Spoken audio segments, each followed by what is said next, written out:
નમસ્કાર મિત્રો, સ્વાગત છે તમારું આજના એક નવા વિડીયોમાં।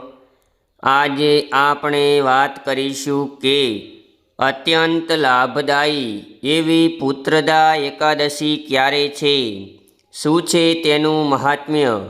તો એ પહેલાં જે મિત્રો ચેનલ પર નવા છે તેમને ખાસ નમ્ર વિનંતી કે વિડીયોને લાઈક, શેર અને ચેનલને સબસ્ક્રાઈબ કરવી।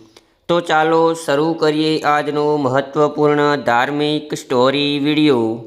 શ્રાવણ અને પોષ એમ 2 મહિનામાં પુત્રદા એકાદશી ઉજવવામાં આવે છે। સંતાન પ્રાપ્તિ માટે આ તિથિએ કરેલ પૂજા અર્ચનાનું વિશેષ ફળ મળે છે। શ્રાવણમાં આવતી પુત્રદા એકાદશીનું ફળ ભગવાન વિષ્ણુ અને શિવ એમ બંને તરફથી મળે છે। હિન્દુ ધર્મમાં સમગ્ર વર્ષ દરમિયાન આવતી 11 એટલે કે એકાદશીને વિશિષ્ટ તિથિ માનવામાં આવે છે।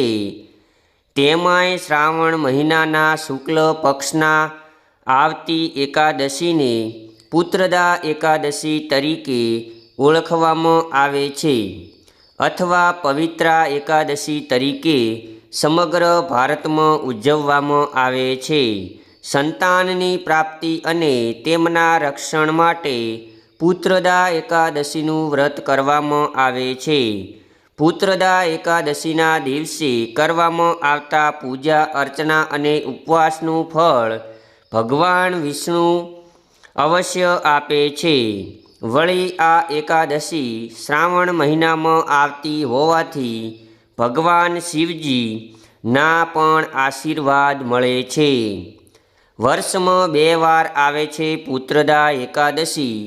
હિન્દુ ધર્મના વૈદિક કેલેન્ડર અનુસાર પુત્રદા એકાદશી વર્ષમાં 2 વાર આવે છે।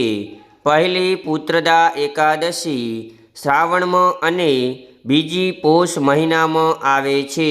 શ્રાવણ મહિનામાં ઉજવવામાં આવતી પુત્રદા એકાદશીનું અનેરું ધાર્મિક મહત્વ અને મહાત્મ્ય છે। એકાદશી તિથિ ભગવાન વિષ્ણુને સમર્પિત છે। વળી અત્યારે શ્રાવણ મહિના ચાલી રહ્યો છે ત્યારે જેમાં ભગવાન શિવજીની પૂજા અર્ચનાનું પણ વિશેષ મહત્વ છે।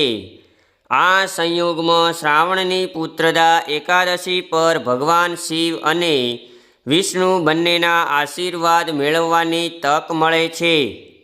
પુત્રદા એકાદશીના દિવસે પરિણીત યુગલોએ સંપૂર્ણ અને વિવિધિત રીતે પૂજા અર્ચના અને ઉપવાસ કરવો જોઈએ, જેથી સંતાન પ્રાપ્તિનું વરદાન મળે છે।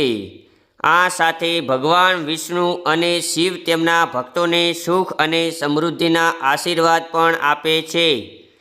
એટલું જ નહીં, એકાદશીનું વ્રત રાખનાર વ્યક્તિના દુઃખ અને પાપોનો નાશ થાય છે। પુત્રદા એકાદશીનું શુભ મુહૂર્ત શ્રાવણ મહિનાના શુક્લ પક્ષની એકાદશી તિથિએ 4 ઓગસ્ટના રોજ સવારે 11:42 કલાકે શરૂ થઈ રહી છે, જે 5 ઓગસ્ટના રોજ બપોરે 1:13 કલાકે પૂર્ણ થશે। એકાદશીનો સૂર્યોદય 5 ઓગસ્ટના રોજ થવાનો છે, તેથી આ દિવસે પુત્રદા એકાદશી વ્રત ગણવામાં આવશે।